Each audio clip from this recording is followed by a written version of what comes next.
So we were reading about the string, okay? धागे के बारे में पढ़ रहे थे। तो धागा में कुछ और चीजें इंपॉर्टेंट हैं, उसको लिखिए। स्ट्रिंग, जैसे स्ट्रिंग के क्वेश्चन को सॉल्व करने के लिए दो अजम्पशंस और हम दिमाग में रखते हैं, वो क्या?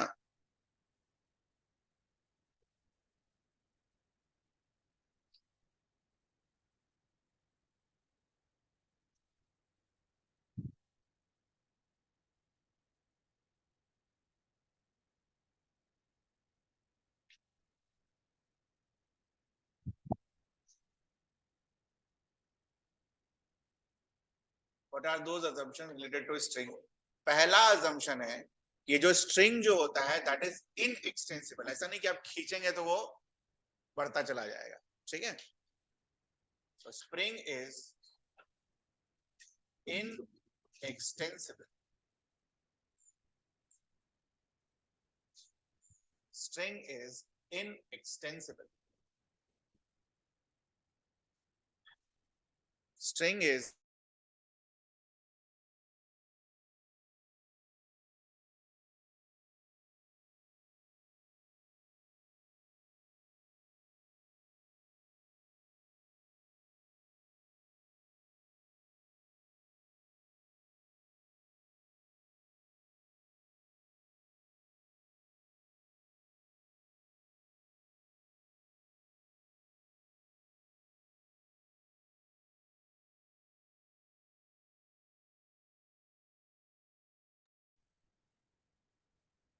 स्ट्रिंग का अपना कोई भी मास नहीं होगा।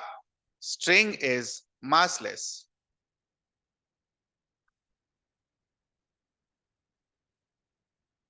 नाउ ये दो अजम्पशंस हमने क्यों लिखे? बिकॉज इन दोनों प्रॉपर्टी की वजह से एक चीज होती है, और वो चीज क्या होती है?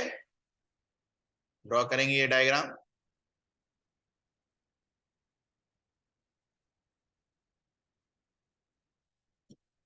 ठीक है, इन दो चीजों की वजह से पूरे स्ट्रिंग में टेंशन प्रेजेंट होता है। Tension is present in entire string.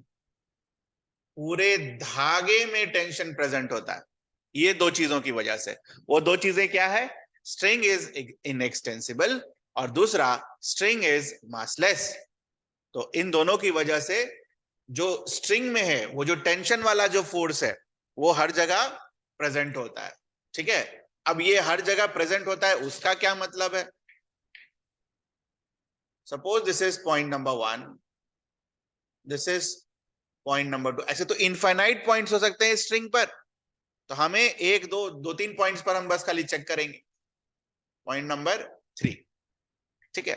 Now if I ask you to draw FBD, हर जगह अलग अलग टेंशन मान लेना, ठीक है। If I want you to draw the FBD at point 1, ठीक है, मान लो इसका वेट W है, ठीक है, mg मान ले, मास m का है।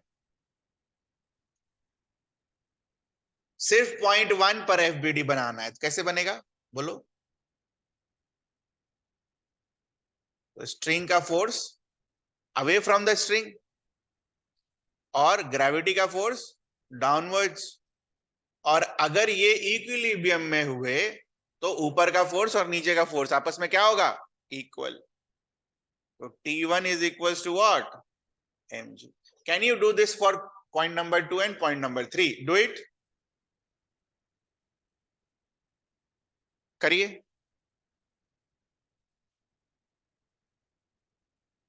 ये हमने point 1 के लिए बनाया, point number 1. Do this same thing for point number 2.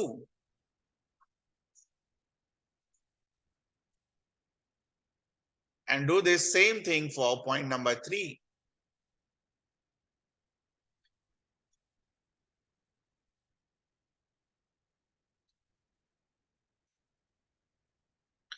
To पर टेंशन T2 मान लीजिएगा और 3 पर टेंशन T3 मान लीजिएगा।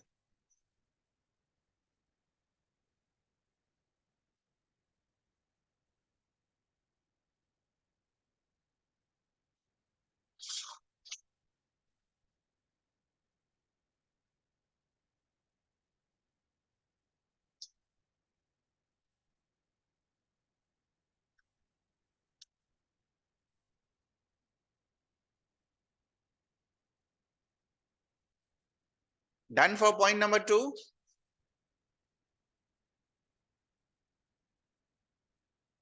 mg तो अभी भी नीचे लग रहा होगा बेटा, है ना। टेंशन जो है यहां तक तो धागा है ना। और जब टेंशन का फोर्स लगाएंगे तो यहां कहीं लगाएंगे T2, यहां तक तो धागा है ना। This is point number 2, that will be away from the object. फिर इसे लिखेंगे, अगर दोनों इक्विलिब्रियम में हुआ तो क्या इक्वेशन हो जाएगा, T2 इक्वल्स टू mg। आया ये आपका।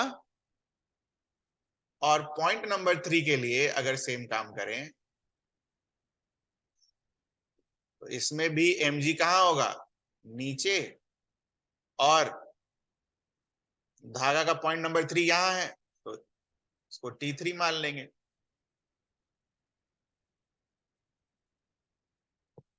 ये आया। तो ये जो 2 पॉइंट्स लिखा हमने, उसका एक मतलब और होता है इनएक्सटेंसिबल और स्ट्रिंग इज मासलेस। वो क्या मतलब होता है, आप स्ट्रिंग के किसी भी पॉइंट पर अगर आप टेंशन लिखोगे, उसका वैल्यू हमेशा सब जगह क्या आएगा, सेम। तो T is equals to T1 T2 at any point on string। और बेटा ये किसके लिए वैलिड है, ये ध्यान जरूर रखना। कभी स्ट्रिंग का मास अगर हो गया तो ये नहीं लिख पाएंगे। It is valid for what, string being inextensible, उसको खींच नहीं सकते हैं। और दूसरा, स्ट्रिंग बीइंग मासलेस, उसको हल्का मानेंगे। एक्चुअल में तो मासलेस नहीं होगा ना कुछ तो मास होगा।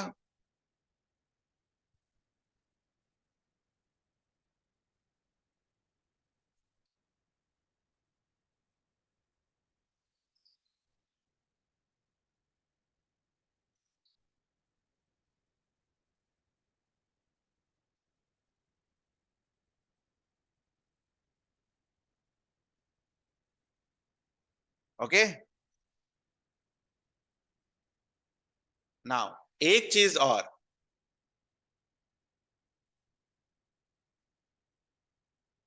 Value of tension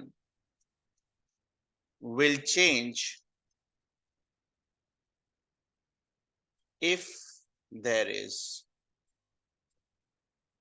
a knot। वो देखा है वो बांधते हुए, है ना। कभी जो दो चीजों को बांधते हो तो ऐसे करके खींच कर बांधते हो ना, गिट्ठा जो होता है, that is called what, knot. तो value of tension will change if there is a knot in a string. क्या मतलब होता है अभी क्वेश्चन से करेंगे हम। या फिर value of tension will change if there is another object in the string.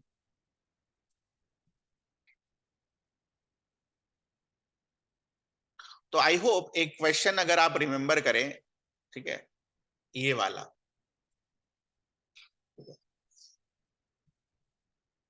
देखो ध्यान से, ये वाला क्वेश्चन करा था ना। इसके लिए और इसके लिए टेंशन क्या लिखा था, अलग अलग। क्यों लिखा था, because of value of tension will change if there is an object in the string. उसी तरह गिड्डा भी लगा होगा तो वैल्यू ऑफ टेंशन क्या होगा, चेंज होगा। तो एक क्वेश्चन करो वो इसके लिए, इस वाले, ड्रॉ दिस।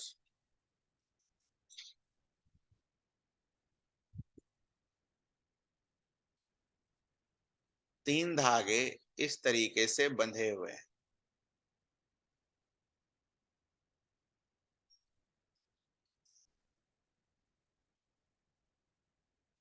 इसका वेट दे रखा है 100 न्यूटन।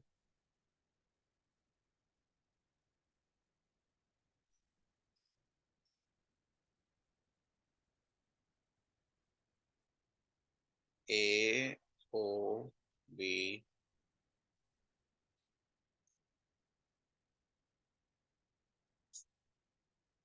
ठीक है। उसके बाद this angle is 60 degree। Okay, find the value of tension 1 2 और 3 में, given that this all things are in equilibrium.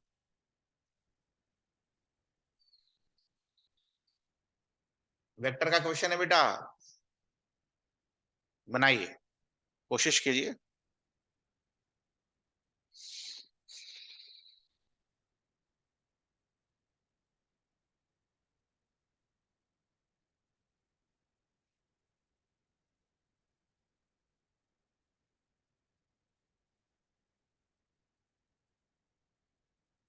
FBD बनाइए, धागे का बनाइए गिट्ठे के ऊपर, और ऑब्जेक्ट का अलग बनाइए।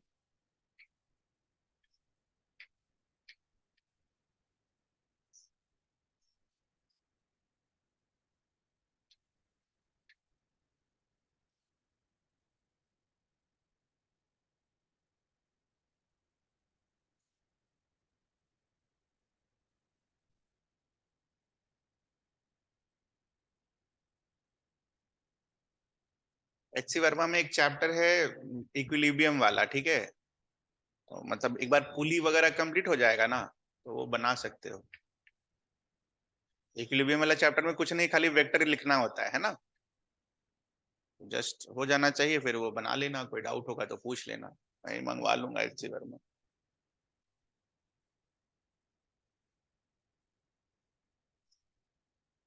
ऑब्जेक्ट का एफबीडी बन गया सभी का? हाँ, बनाओ ऑब्जेक्ट का एफबीडी।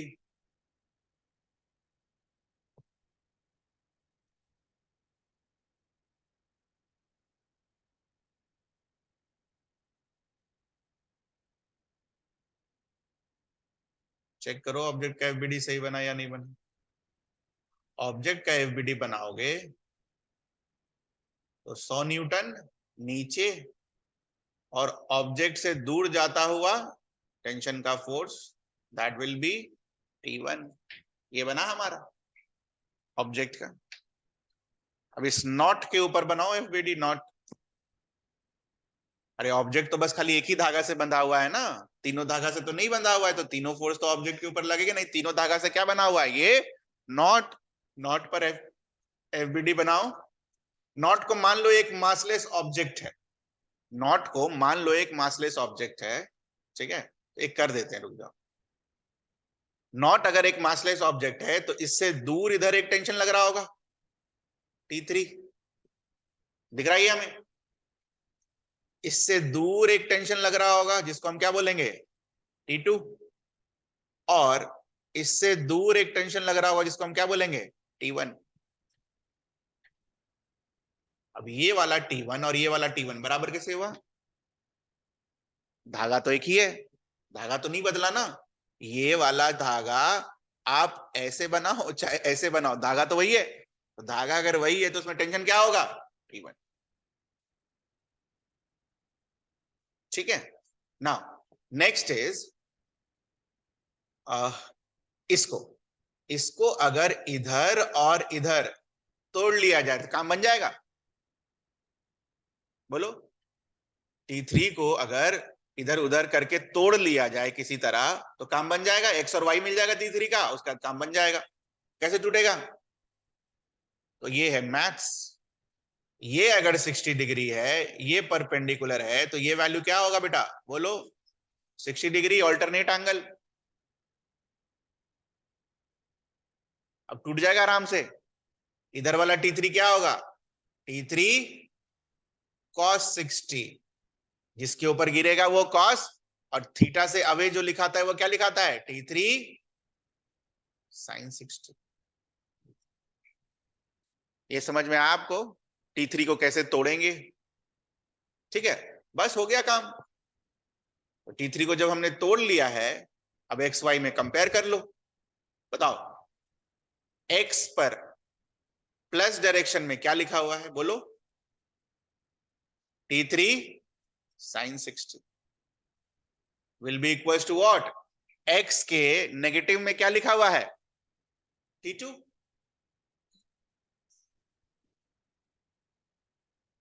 अब वाई वाला खुद से लिखो,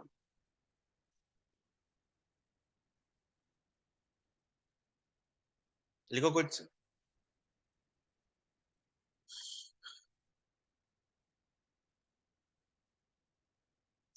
y का प्लस में क्या लिखा हुआ है और इधर क्या लिखा हुआ है, इसमें कोई दिक्कत? अब ऑब्जेक्ट का एफबीडी, ऑब्जेक्ट इक्विलिब्रियम में है तो ऑब्जेक्ट के लिए इक्वेशन क्या लिखेंगे? T1 is equals to 100। ये ऑब्जेक्ट से लिखा हम, बस जहां जहां T1 है डाल दो, देखो आंसर आता है या नहीं। करो करो, ऐसा तो बहुत सवाल मिलेगा बेटा।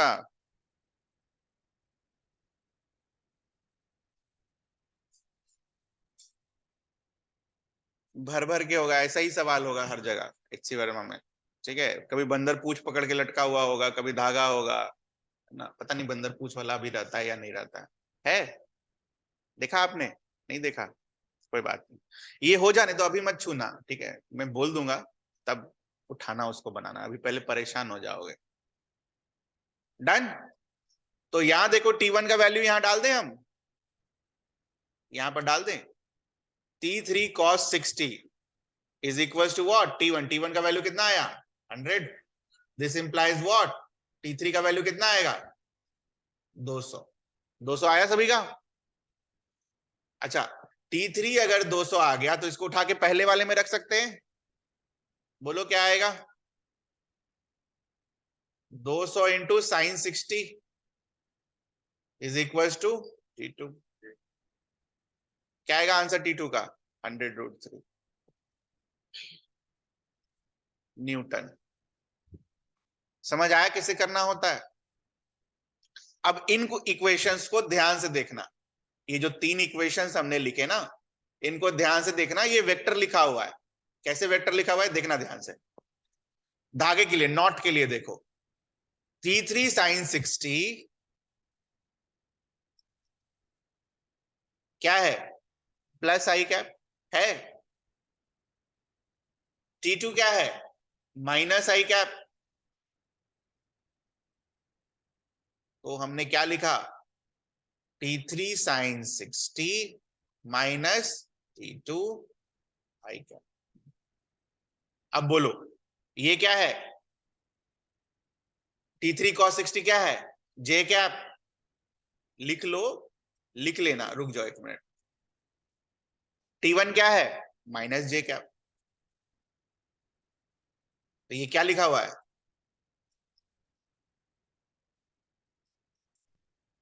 आपको लगना भी तो चाहिए ना कि हम वेक्टर ही पढ़ रहे हैं, फोर्स नहीं पढ़ रहे हैं।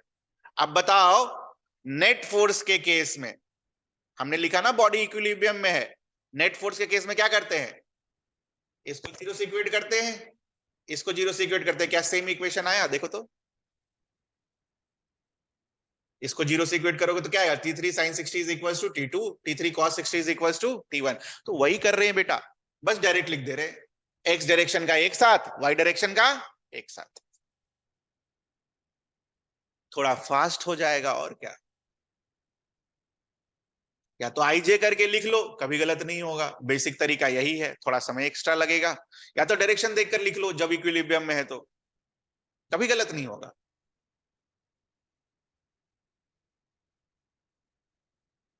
ठीक है, एक क्वेश्चन लिखो, सेम सवाल है, बस एंगल चेंज कर देंगे। ये प्रैक्टिस के लिए आपके है ना, कि आपने सीखा या नहीं सीखा, गलत नहीं होना चाहिए किसी का।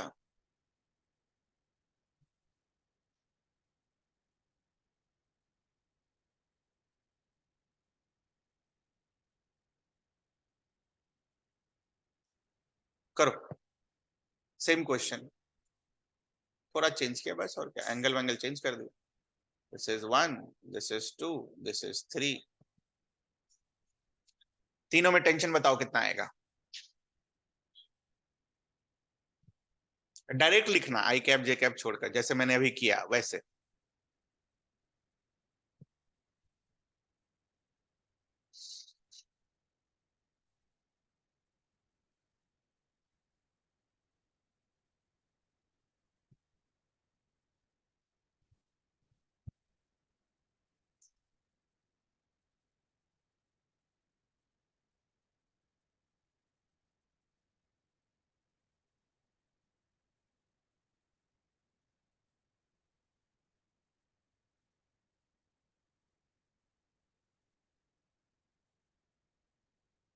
फोर्स वाला जब चैप्टर आएगा ना, इतना आसान लगेगा आपको उस समय, अरे यार ये तो वेक्टर वाला ही है। ठीक है, दैट्स वाई शुरू में यही सब चीज सिखाने का होता है बेटा, तोड़ना और ये कमर, ये सब नहीं सीखोगे तो आगे कैसे सीखोगे फिर, वेक्टर ही पता नहीं होगा तो।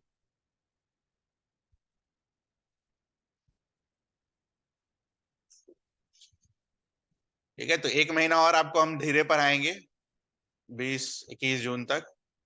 उसके बाद टाइम भी बढ़ेगा और जल्दी भी पढ़ेंगे, ढेर सारा सिलेबस एक्यूमुलेट होता चला जाएगा, रिवाइज करना।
इक्वेशंस मैच कर लीजिए। ठीक है, इक्वेशन सही आ गया तो ये तो सही आएगा ही। ये 3 इक्वेशंस आए आपके सही सही, मैच कर लीजिए। आगे तो वैल्यू पुट करना है ना बेटा, आइए।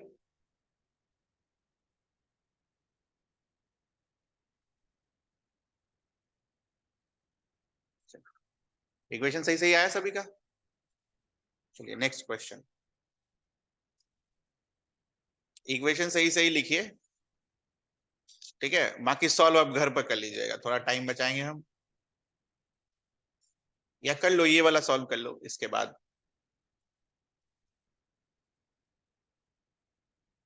ऐसे ही उल्टा पुल्टा कुछ कुछ दे रखा होता है और क्या। दिस इज 90 डिग्री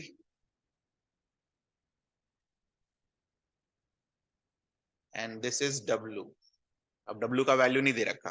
ओके, एक मिनट।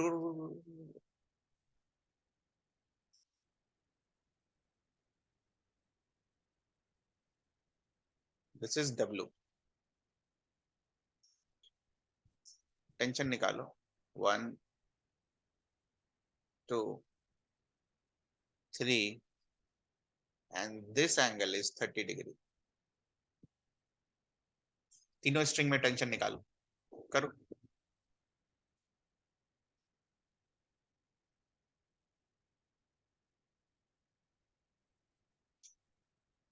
डब्लू का वैल्यू नहीं दे रखा, 50 न्यूटन 100 न्यूटन, आपको डब्लू के टर्म्स में सारा निकालना है। कितना डब्लू, कितना डब्लू, कितना W, T1 is equal to W, इस तरीके से।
बनाओ, ऑब्जेक्ट का अलग एफबीडी बनाओ, फिर जो नॉट लगा हुआ है नॉट पर अलग एफबीडी बनाओ, और एंगल पता करो कितने एंगल पर है सब, बस काम हो जाएगा।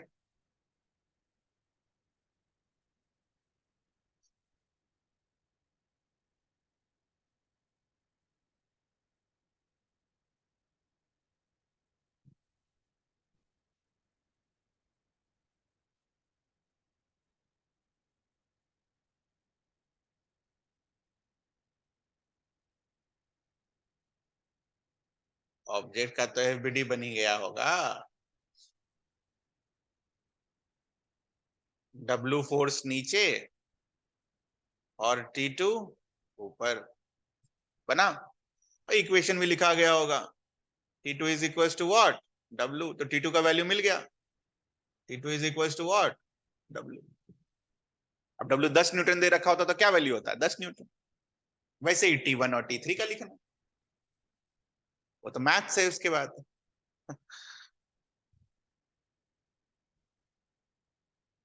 क्या है मैथ्स, अभी देखो, this angle is how much, 30 degree, ये पूरा कितना है 90। तो अगर यहां से एक परपेंडिकुलर बना दें तो ये कितना होगा 90, 90 30 कितना होगा 120, तो ये वाला एंगल कितना होगा 60 डिग्री। अच्छा ये 60 डिग्री है, तो इधर वाला कितना हो जाएगा, टोटल एंगल 90 डिग्री था तो 30 डिग्री। ठीक है, तो ट्रायंगल मिल गया, एंगल मिल गया। अब नॉट पर एफबीडी बना देंगे फट से, नॉट पर एफडी बना दो फटाफट।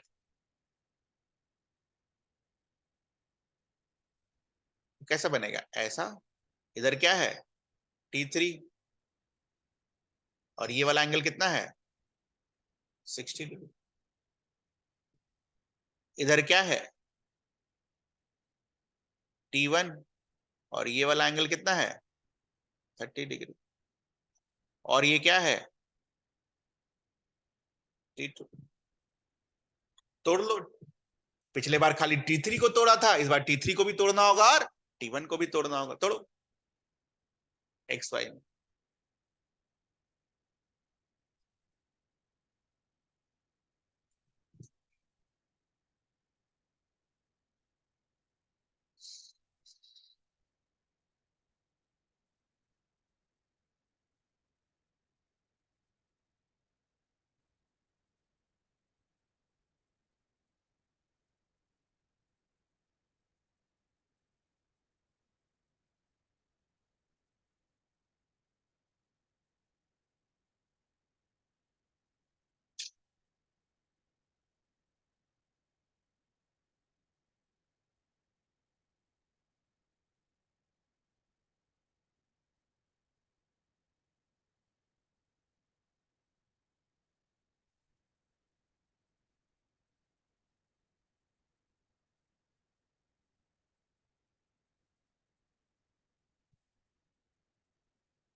बोलो वाई एक्सिस कौन सा लिखा, एक्स लिखा वाई लिखा पहले,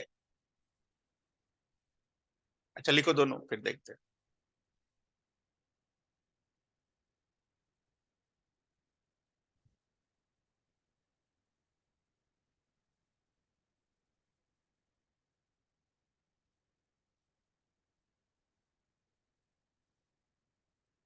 वाई तो लिखा गया होगा,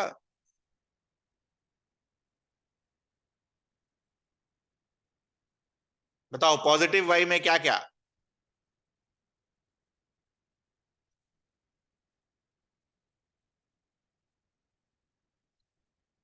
T1 का कौन सा वाला पॉजिटिव में होगा, T1 कॉस 30 आया पॉजिटिव वाई में, T1 का, T1 का अगर ये वाला पार्ट निकालो, T1 का ये वाला पार्ट, तो क्या होगा T1 कॉस 30,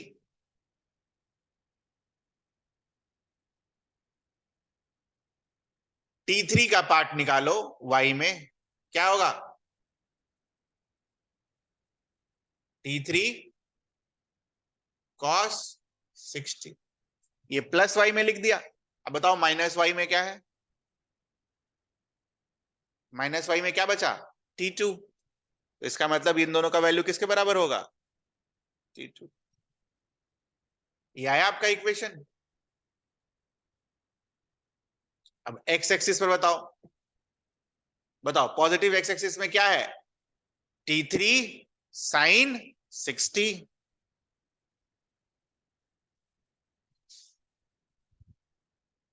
और नेगेटिव एक्स एक्सिस में क्या है?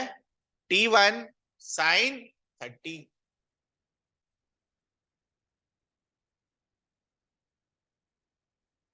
ठीक है, तो ये हमने किस पर लिखा? नॉट पर लिखा। दो इक्वेशन, दो इक्वेशन नॉट से आए, और एक इक्वेशन कहां से आया? ऑब्जेक्ट से आया। तो टोटल कितने इक्वेशंस हैं? तीन। दिख रहे हैं आपको? ये आए आपके? ध्यान से देखिए, नहीं आया तो क्या गलत हुआ वो देखिए। T3 का अगर इधर वाला कंपोनेंट लोगे क्या होगा? जिस पर एंगल बना हुआ है उधर लेते हैं कंपोनेंट, तो क्या आता है? कॉस। एंगल से दूर वाला कंपोनेंट क्या आता है? साइन। तो y में अगर लिखोगे तो T3 cos 60, T1 cos 30। x में लिखोगे तो क्या आएगा? T3 sin 60, T1 sin 30। फर्क यही है, T1 sin 30 और T3 sin 60 क्या है? दोनों अपोजिट डायरेक्शन में, तो इक्वल टू करके लिखा।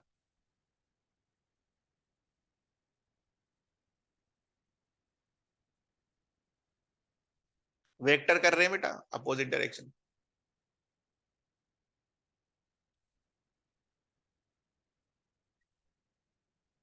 सॉल्व तो करो, अभी खत्म कहां हुआ है। जहां जहां T2 है वहां पर वैल्यू W डालो और सॉल्व करो। Linear equation in two variables.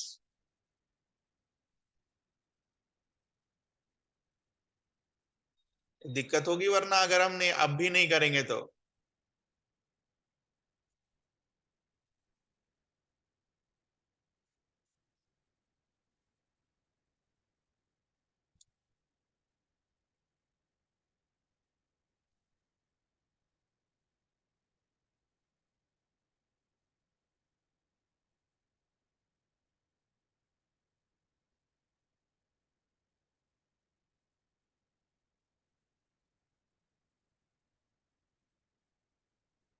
बोलो T1 का वैल्यू क्या आया?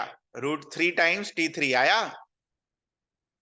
उसको उठा के ऊपर डाल देंगे। लीनियर इक्वेशन इनटू वेरिएबल में ऐसे ही करते थे, करते थे ना।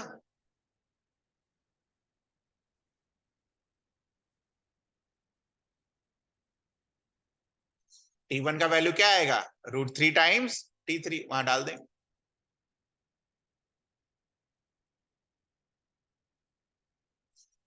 √3 times T3 into √3/2 plus T3/2 is equal to what?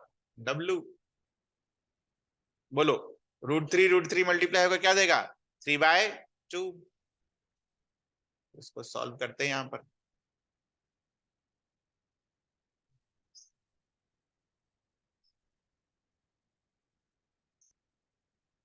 3/2 में हाफ T3 ऐड कर दोगे क्या मिलेगा? 2 टाइम्स T3। 3/2 का मतलब क्या? 1.5।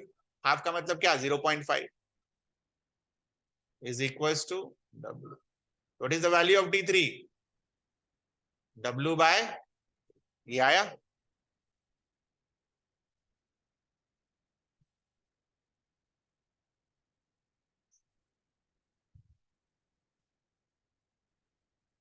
T3 आ गया है तो क्या हम T1 निकाल सकते हैं? T1 क्या है? √3 टाइम्स T3। तो यहां डाल दीजिए। T3 का वैल्यू इज W/2। T1 क्या आएगा? √3/2 W। ये आया आपका T1। बाकी देख लीजिए सारा। बेटा इक्वेशन लिखने के बाद ये बस मैथ्स है। Linear equation in two variables, एक का वैल्यू उठा के दूसरे में रखना है।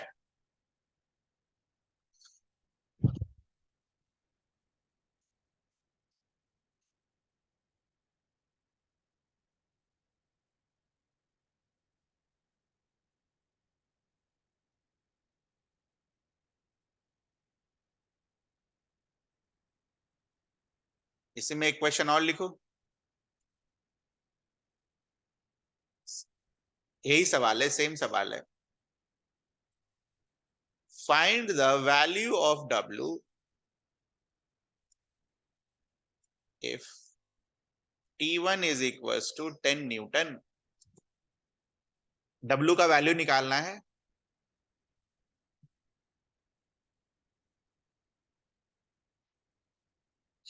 Thereafter find T2 and T3।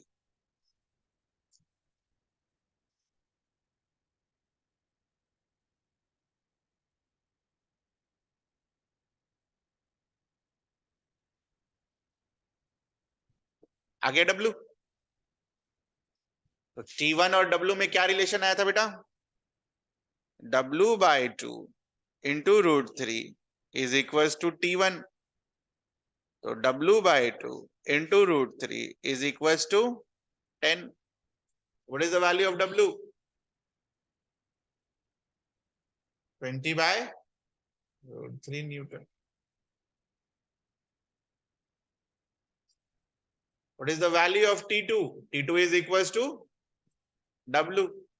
Again T2 भी क्या होगा? 20/√3 न्यूटन। आया? And what is the value of T3? W/2, which means 20/√3 divided by 2, 10/√3। ये आया अपना आंसर। कुछ पूछना है इसमें?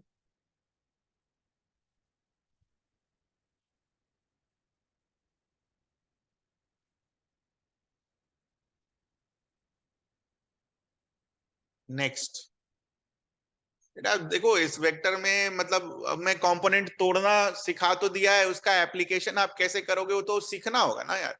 क्या कर सकता हूं मैं?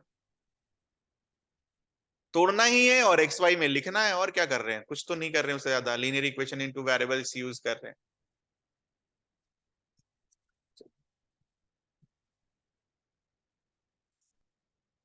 यही चीज इतनी फास्ट पढ़ाई जाती है, बच्चों का सिर दुखने लगेगा। शुरू में चीजें स्लो होनी चाहिए।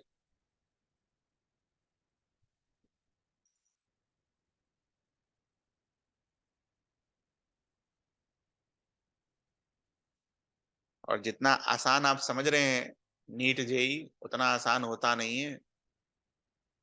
ठीक है।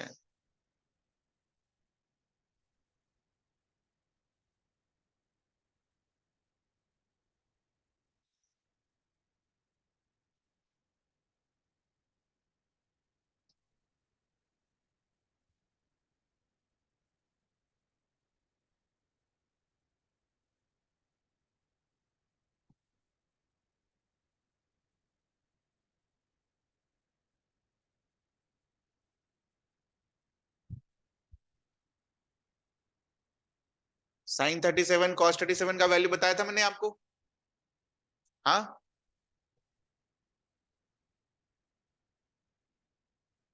चलिए 5 स्ट्रिंग है। 1 2 3 4 और 5।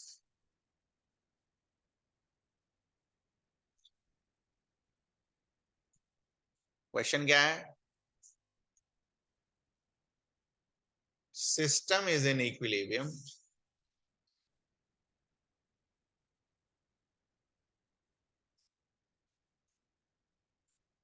W1 is equals to 300 Newton. सब पूछ दिया। Find T1 T2 T3 T4 T5 and W2।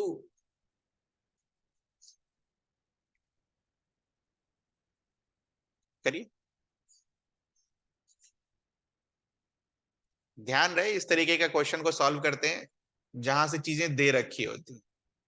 Will start from W1 itself. ठीक है, शुरू हो जाइए, करिए।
चलिए दे देते हैं ये लिख के।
Take your time and do it.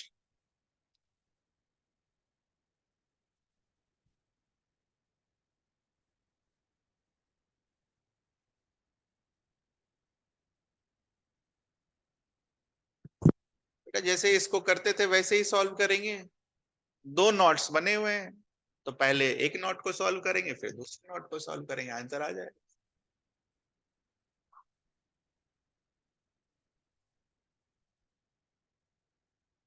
कोशिश तो करिए, पेन तो चलाइए, तब तो सीखेंगे। तो बैठने में क्या सीखेंगे।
पहला वाला नोट सॉल्व हो गया।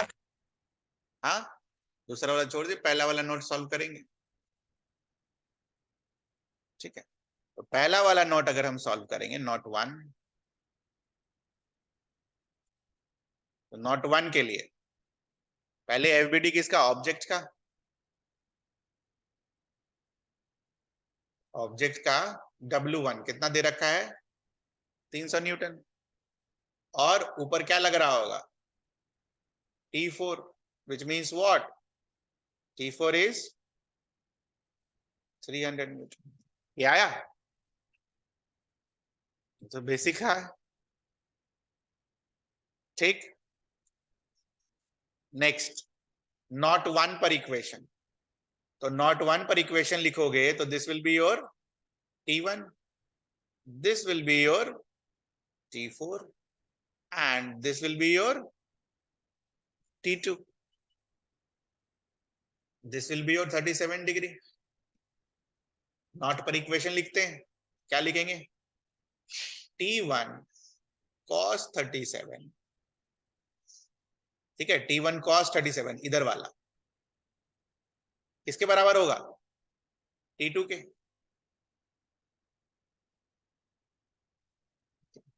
उसी प्रकार से इधर वाला T1 sin 37 किसके बराबर होगा? T4 के। ये आया आपका। अब बोलिए sin 37 का वैल्यू क्या? 3/5। T4 का वैल्यू क्या अभी आपने निकाला? 300 न्यूटन।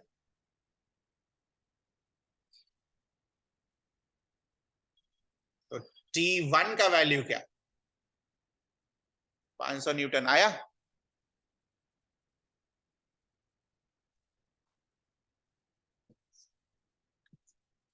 बोलो बेटा, T1 का वैल्यू अगर 500 न्यूटन आ गया तो अगर इसको यहां पुट कर दिया जाए, cos 37 कितना? 4/5।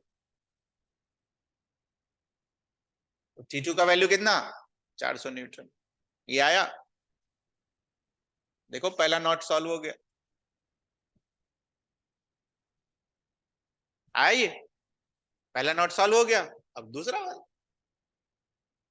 Not number 2, this was knot number 1।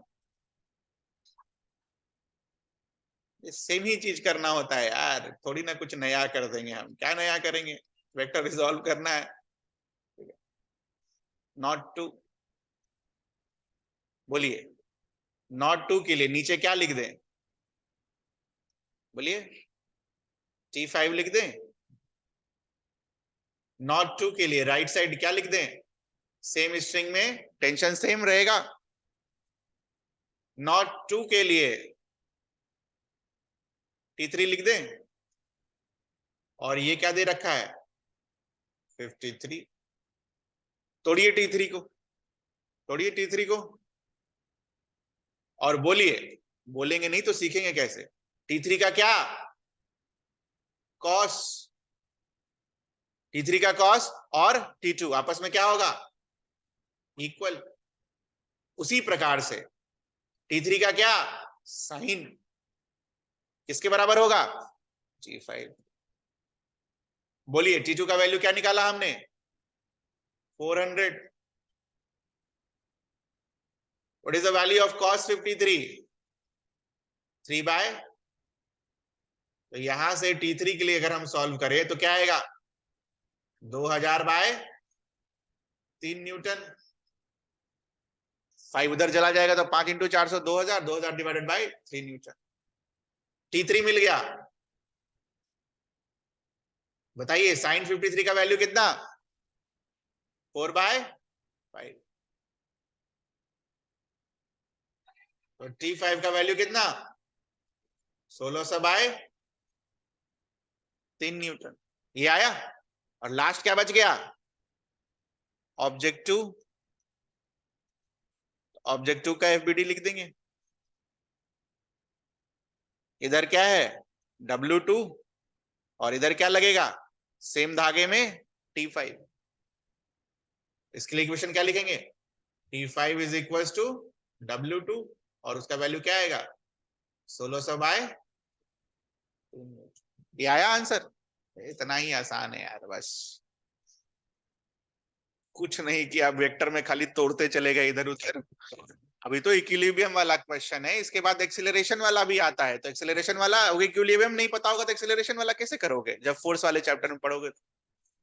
Vector इसीलिए पूरा क्लियर होना चाहिए, क्रिस्टल क्लियर होना चाहिए, नहीं तो वेक्टर आगे चल के बहुत दिक्कत होगा। इतना तो है भी नहीं उधर। ठीक है, इतना नहीं है एनसीईआरटी में। ये सब है भी नहीं, ये सब 2 नॉट और 3 नॉट। ठीक है, बोला ना सिर्फ एनसीईआरटी पढ़ने से कुछ नहीं होगा। मैंने बस खाली बोला एनसीईआरटी, पर ठीक है पढ़ेंगे ज्यादा। चलिए नेक्स्ट कुछ नया ऐड करते हैं। धागा तो हो गया, अगला क्या है? पुली। पुली देखा हमने कुएं से पानी निकालने के लिए। मान लो दिस इज कुआं, ऐसे धागा खींचेंगे और इधर से पानी ऊपर, इसको क्या बुलाएंगे? पुली। और ये क्या होगा? धागा। This is string. तो अगर मैंने वहां पर स्ट्रिंग लिख दिया तो स्ट्रिंग की सारी प्रॉपर्टी एप्लीकेबल। स्ट्रिंग की क्या सारी प्रॉपर्टी है? एक धागे में टेंशन क्या रहेगा? सेम। ठीक है। तो अगर मान लो टेंशन टी इधर है तो इधर टेंशन क्या आएगा? टी। समझ में आया? ये टेंशन टी दोनों साइड क्यों आया? क्योंकि हमने क्या माना है? स्ट्रिंग में टेंशन क्या रहेगा? सेम। लेकिन ये टेंशन सेम तब आएगा जब यहां पर पुली भी मासलेस होगा। तो पुली का अजम्पशन लिखो। पुली के क्वेश्चन को सॉल्व करने के लिए हम क्या अज्यूम करते हैं? बाकी मास पुली का क्या होगा बाद में देखा जाएगा फोर्स वाले चैप्टर में। तो मासलेस कर ले। Pulley is massless.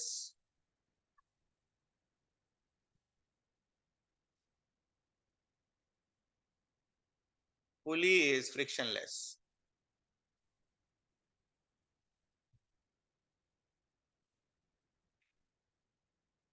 Massless as well as frictionless. Now इन दोनों की वजह से क्या होता है? दिस मार्क कर लीजिए। एक ही धागे में टेंशन क्या हो जाएगा? पुली के दोनों side same.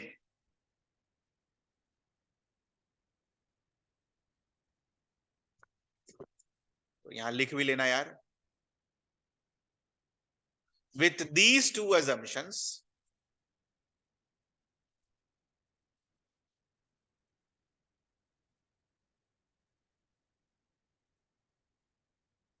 with these two assumptions, we get that the tension on both sides of the pulley will remain equal.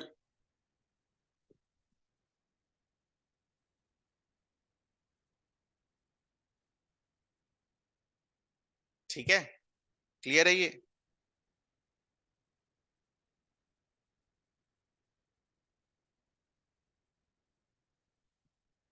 तो एक चीज देखो, पुली जो होता है कभी कभी एक रॉड से लटका हुआ होता है, और कभी कभी क्वेश्चन में पुली जो होता है धागे से लटका हुआ होता है। तो अगर रॉड से भी लटका हुआ होगा तो रॉड हमारे लिए क्या होगा? मासलेस।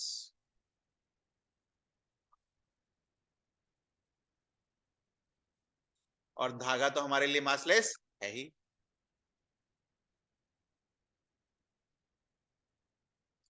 तो अपने क्वेश्चन सॉल्विंग के लिए दोनों को हम क्या ट्रीट करेंगे? इक्विवेलेंट। ठीक है, फॉर प्रॉब्लम सॉल्विंग। और बेटा एक चीज ध्यान रखना, जब भी आप जब एचसी वर्मा वगैरह सब बनाओगे ना, वहां पहले ही लिखा होगा क्वेश्चन में पुली जो है वो मासलेस है, फ्रिक्शनलेस है, और धागा भी दे रखा होगा वो क्या है? मासलेस है। तो बार बार जब आप उसको पढ़ोगे तो आपके दिमाग में स्ट्राइक होना चाहिए कि वो क्यों लिखा गया है। तो वो इसके लिए लिखा गया है ताकि हम टेंशन दोनों साइड क्या कर सकें? बराबर कर सकें। ठीक है। और क्या लिख सकें? स्ट्रिंग में हर पोर्शन पर टेंशन को क्या लिख सकें हम? टी। ठीक है। तो एक एग्जाम्पल करेंगे यहां पर।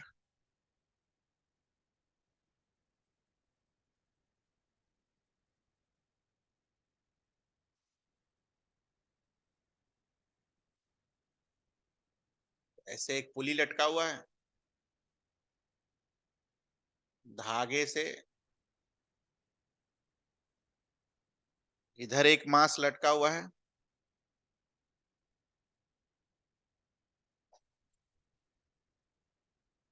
और धागे से इधर एक मास लटका हुआ है, same mass. This is block A, this is block B. Block A के लिए एफबीडी बनाइए, ड्रॉ एफबीडी फॉर दिस।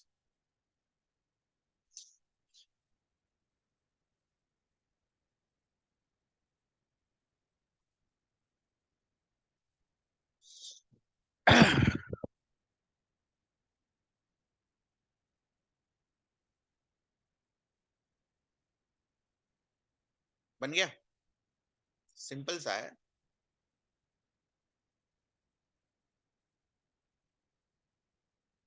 ऊपर क्या लिखेंगे, T. Draw FBD for block B, block B के लिए एफबीडी ड्रॉ करिए।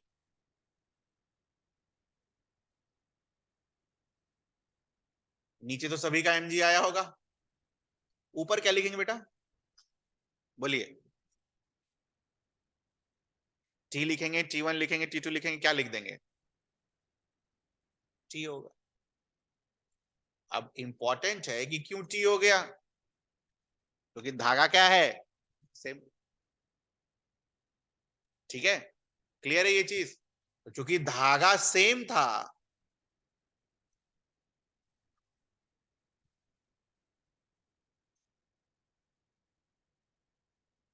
Therefore same tension T.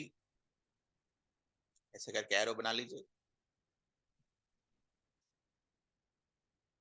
धागा अगर अलग अलग होता तो T1 और T2। ठीक है, इसके आगे फिर अगली क्लास में इतना पढ़ लेना, आप जो जो पीछे पढ़ा दिया है सब पढ़ लेना। ठीक है, यूनिट एंड डायमेंशन और ये सब। तो सैटरडे संडे छुट्टी नहीं होता है, वो रिवीजन के लिए 2 दिन है ना। तो ये सब प्रैक्टिस करना घर पर जाकर दोबारा। ठीक है, चल जा सकते हैं आप।